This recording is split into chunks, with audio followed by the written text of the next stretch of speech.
Oromiyaa godinaalee adda addaa erga mariin nagaa marsaa lammaffaa gaggeeffameen booda waldhabdeen mootummaa fi waraana bilisummaa Oromoo gidduutti hammaatee itti fufeera jechuudhaan ibsaniiru. Obbo Hussein Kadir jiraataa godina Arsii aanaa sirkaa ta'uu isaanii himanii lola mootummaa fi waraana bilisummaa Oromoo gidduutti uumameen namoonni nagaan miidhamaniiru jedhan. Nama saddeeti uummata nagaa karaa irratti arganii namoota san qabaniitiin achiin gara fuula waraana jiruutti deemanii turani. Erga waraanicha walitti dhiyaatanii booda jidduu waraana mootummaatti fi waraana bilisummaa Oromootti dhukaasni banamee gottara dhukaasni banametti namoota saddeettan qaban keessaa lubbuu nama afurii dabree ture. Namoonni sanirraa kanillee namoota afurii kana buuxan isaanii ni qabamanii waraanni dhaabbateen boodallee mana saddeet gubanii gaafa guyyaa 25 immoo mana 23 gubanii kan uummataa jechuudha. Kan gaafa jalqabaa mana saddeeti walitti mana 32 gubate hanga ammaa jechuudha. Dhiira lakkoon gandoota sagal qabamanii baasa taree taa'anii beekama. Kanaatti jirutti uummanni buqqa'ee jira namni takka mana ofiin jiru. Jiraataa godina Buunnoo Beddellee aanaa Cawwaaqaa ta'uu isaanii ibsanii maqaan isaanii akka hin dhahamne kan gaafatan sagalee Ameerikaaf akka himanitti kamisa ganama naannoo sa'aatii 4tti haleellaan diroonii Cawwaaqaa lakkoofsa 5 irratti raawwatamee lubbuun namootaa darbeera jedhan. Lakkoofsa 5 Cawwaaqaa lakkoofsa 5 irratti diroonii namoota imaamaan nama 23 ta'u rukutteetti naannoo sanatti qabeessa kana fuulduree malee yookaan waraanaa mootummaan siree jedhamu jedhu yookaan immoo waraana bilisummaa Oromoo miti. Keessa ijoolleen itti seenuu dhufti moggaa fudhatanii dhagadi otoo waajaajilee ilaalee bootaa ilaalee itti seenuu Godina Wallagga Lixaatti jiraataa aanaa beekii ta'uu isaanii kan himan maqaan isaanii akka hin dhahamne kan gaafatan erga mariin marsaa lammaffaa xumurameen as tarkaanfiin humnoota nageenyaa mootummaatiin lammiilee nagaa irratti fudhatamu cimee itti fufeeraa jedhan. Namoonni hidhamaa jiru shakkiidhaanis manumaa fuudhamee waraana bilisummaa Oromoo deeggartaa jedhuun namni fuudhamee kan ajjeefamullee jira. Kan hidhamullee jira. Qabeenyi batullee jira. Ati abdii uffatee jira beekta. Akkasumallee mana hidhaa gidaanii keessatti namoota 82 ol kan hidhamanii jiranillee jiru. Akkasuma gara aanaa Qondaala Beekii keessattillee akkuma kana daran ulfaata beekta. Dararaan xiqqoo jabaachaa deemaa jira beekta. Haji Ibrahim Kamal jiraataa godina Arsii Lixaa aanaa Gadaba Asaasaa ganda Cafroo Shaashee ta'uu isaanii himanii rakkoo hawaasa naannichaa mudachaa jiru ennaa ibsan. Mana hawaasaa abiddaan guggubaa turanii humna waraanaa akkasuma milishoota gandaatii wal makaniiti. Yaabaa shanee yookaan ammoo suyyuu waraana bilisummaa Oromoo soortuu isintu sooreetiniin gaqqaxeelcheetiniin mootummaa kanaan mormaaraa waan jedhamu waytu ta'e sababa kanaaf jecha soduu guddaadha amma doorsisa hamatu jira. Miidhaa lammiilee nagaa irratti humnoota nageenyaa mootummaatiin qaqqabaa jira jechuudhaan jiraattonni godinaalee garaagaraa kaasan irratti kan dubbisne dubbii himaan mootummaa naannoo Oromiyaa obbo Haayiluu Addunyaa ennaa deebii kennan. Tarkaanfii olaantummaa seeraa kabachiisuu fudhachaa jirra kana cimsineetu kan itti deemnu jechuudha. Namoonni nagaa gidduutti kan shirkatti tarkaanfii godina Buunnoo Beddellee aanaa Cawwaaqaa keessatti irratti fudhatame humni kun bittinnaa'eera. Humni dhahamee jira. Sababa Buunnoo Beddellee aanaa Cawwaaqaatti dhahameen haaloo ba'uudhaaf jecha aanaa shirkaatti uummata nagaa irratti tarkaanfii gara jabinaa fudhate. Jiraattonni godina Shawaa Kaabaa, Shawaa Kibba Lixaa, Shawaa Lixaa, godinaalee Wallaggaa, Arsii, Arsii Lixaa fi Gujii lamaan dabalatee godinaalee biroo keessa jiran sababa rakkoo wal waraansa mootummaaf waraana bilisummaa Oromoo gidduutti gaggeeffamaa jiruun rakkachaa jirraa jechuudhaan sagalee Ameerikaaf himanii jiru.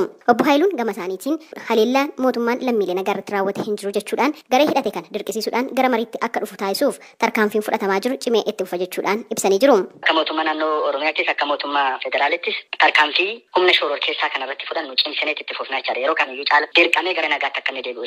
Gama waraana bilisummaa Oromootiin dubbii himaan waraana bilisummaa Oromoo idil addunyaa Odaa Tarbii mootummaan yeroo mariin nagaa gaggeeffamaa jiru irraa jalqabee haleellaa naannoo Oromiyaa bakka hedduutti raawwachaa jira jechuun ibsuun himannaa mootummaan irratti dhiyeesse kan hin fudhanne ta'uu himanii. Oromiyaa bakka adda addaatti waraanni sirnichaa nurratti haleellaa gaggeessaa jalqabe mariin suniyyootu hin dhumiinidha. Hangammaatti ittuma fufee jira.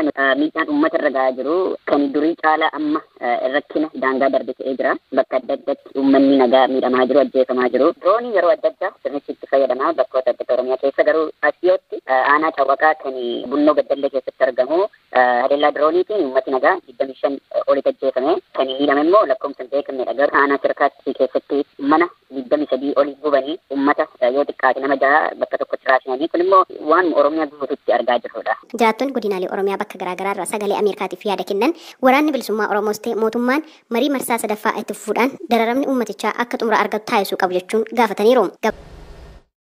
Naannoo Amaaraa godina Goojjam Ba'aa aanaa Buree ganda Soontoom jedhamu keessaa haleellaa hidhattootaatiin torban lamaan darbee buqqaasamanii yeroo ammaa kana naannoo Oromiyaa godina Horroo Guduroo Wallaggaa aanaa Amuruu ganda Jooj mana barumsaa sadarkaa tokkoffaa keessatti akka argaman maqaan isaanii Taammiree Mollaa akka jedhamu kan sagalee Ameerikaatti himan yeroo ammaa kana gargaarsa dhabuudhaan rakkataa jirraa jechuun dubbatanii jiru. Ijoollee koo waan hin nyaachisu waan hin dhabeef gara magaalaa dhiyoo jirtu agamsaa deemaan jiraas jedhan. Maatiin seeshaanii hanqaboo maal keessa jirra beeluma keessa chiggirima keessa jirru. Angaba sammat guddaa dana doorni ko cufee nan tokkeer kun harree fudhee sinarraan bu'u amma walga udide kun qullaa keenya galle mucaa baay'een kun guyya sadi buleen angaba sammat guddaa sabsa baasaa hirma'een deebeen achuma ooleen buleen dafinoos kaleessas kun harrammoo mucaanis boo'ee harka korratti laafee nan fu'ee nufe. Abbaa warraa keessan ijoolleen keessan eessa jiru? Sassaabaa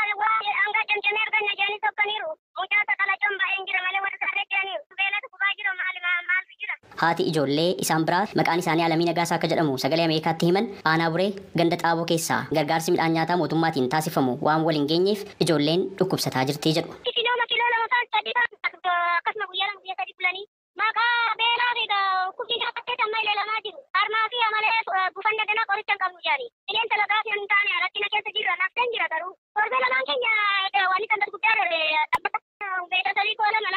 Kanneen qe'ee ofiirraa buqqaasamanii yeroo ammaa kana aanaa amuruu ganda jooj keessatti akka argaman dubbatan keessaa gargaarsi atattamaan akka isaaniif taasifamus gaafatanii jiru. Bakka bu'aan itti gaafatamaa waajjira buusaa gonofaa aanaa amuruu obbo Makonnin Tarrafa gama isaaniitiin buqqaasamtootni 3,800 caalan manneen barnootaa sadarkaa tokkoffaa fi sadarkaa lammaffaa ganda jooj keessatti argamutti qubsiifamanii jiru jedhan. Gargaarsi midhaan nyaataa kennamu gahaa ta'uu baatus hanga ammaatti midhaan nyaataa gosa garaagaraa kuntaala 560 caalu taasifameera jedhan. Naannoo Amaaraa aanaa bureerraa kan isaan buqqa'anii lakkoofsi isaanii yeroo ammaa maatiinis dhiirri 1,997 dubarri 1,893 waliigala 3,890 kan aanaa keenya keessa ganda jawajaa kan jedhamu mana barumsaa tokkoffaa fi lammaffaa irratti qubatanii jiru. Gargaarsi isaanii ta'us daakuu qamadii kuntaala 284 nyaata daa'immanii 271 midhaan dheedhii 6 waliigala hanga ammaatti kuntaala 561 tuqaa 65 deeggarsa karaa mootummaa kan deeggarree qabna. Jaaniti lubbuu oolchuudhumaaf hannuti duukaa jiru malee jara kana jireenyi isaanii akka mana isaanii akka qe'ee isaanii sana hin ta'u garuu lubbuu isaanii oolchuudhumaaf hannuti duukaa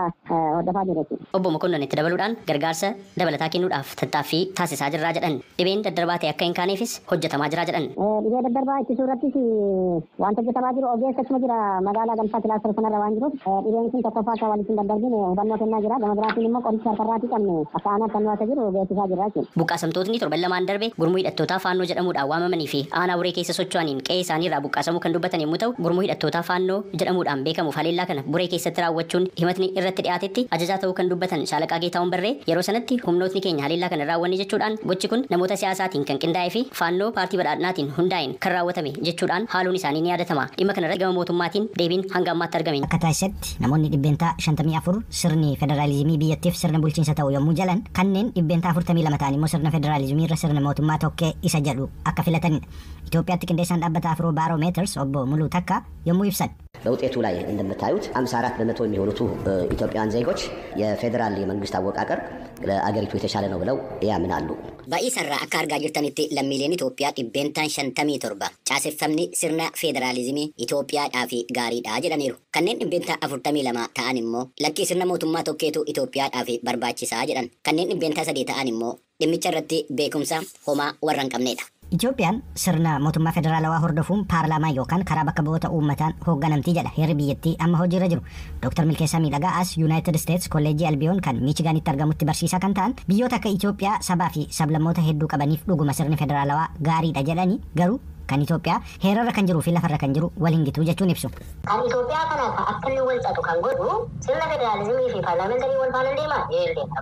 Kanaadaanis sirna paarlaamentarii qabdi garuu federaalizimiidhaan bulti.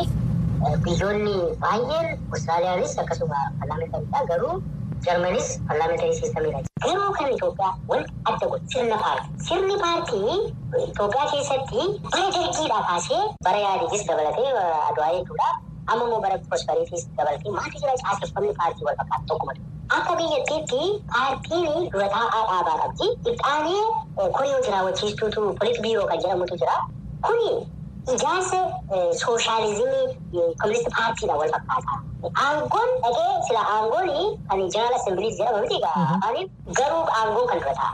So amma maaltu ta'a miseensonni paarlaamaa miseensa dhaaba. Dhaabaaf dorgomanii paartii biyya bulchu sanatu miseensota kana filatee achi keessa gashan. Paartii bakka bu'anii jiru waan ta'eef jarri kun amanamummaan isaanii paartiidhaaf ta'a.